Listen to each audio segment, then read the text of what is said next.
Okay, let's dive right in. We're about to explore a conflict that completely shaped the world we live in today. This was a war fought not really on battlefields, but in the shadows. It was a global chess match of politics, spying, and the absolutely terrifying threat of nuclear war. So, what even was the Cold War? Well, the central paradox is right there in the name. It was this fierce, all-consuming global struggle for supremacy, a real ideological battle for the future of humanity. And yet, and this is the key part, it raged for decades without the two main players ever actually declaring war on each other. All right, so where does this all begin? Well, our story kicks off right in the ashes of World War II. The alliance that had just defeated fascism, it completely fell apart, and in its place came this deep suspicion and hostility that would pretty soon split the entire globe in two. You gotta understand, at its heart, this was a massive ideological conflict. On one side, you had the US and its allies championing capitalism and individual liberty. On the other, the Soviet Union and its bloc, pushing for state-controlled communism.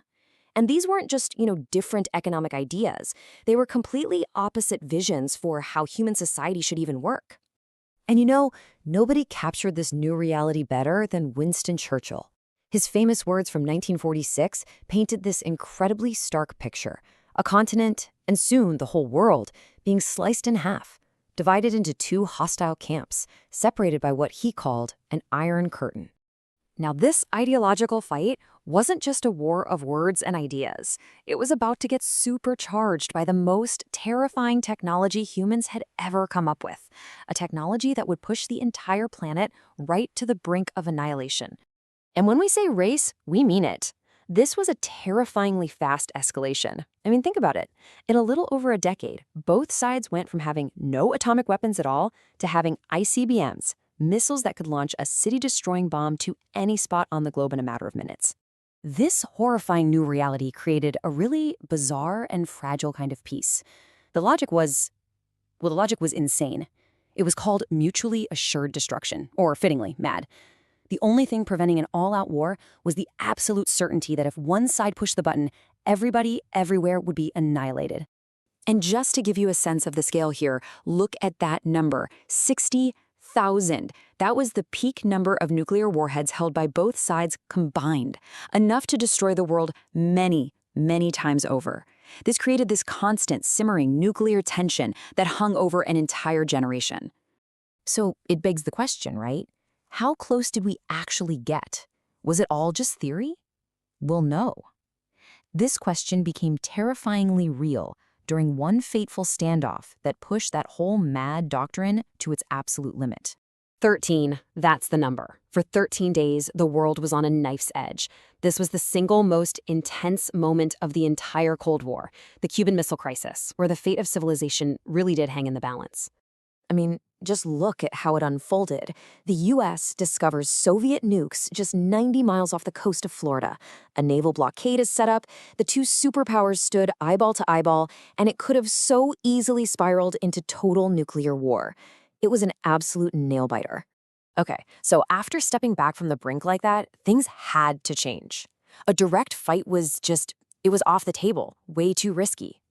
So the conflict shifted, and the superpowers started fighting for influence in a whole different way. So instead of fighting each other head-on, they fought through proxies.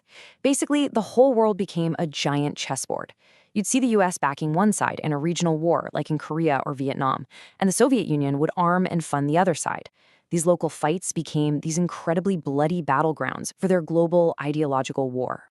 And this struggle for a global power balance, this constant tug of war for dominance, wasn't some abstract political game.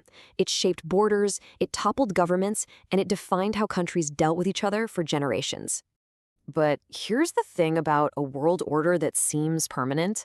It often isn't. This entire system, this world defined by two opposing superpowers, was about to come to a really sudden and dramatic end. And it happened so incredibly fast. Economic strain, internal pressures, it all became too much.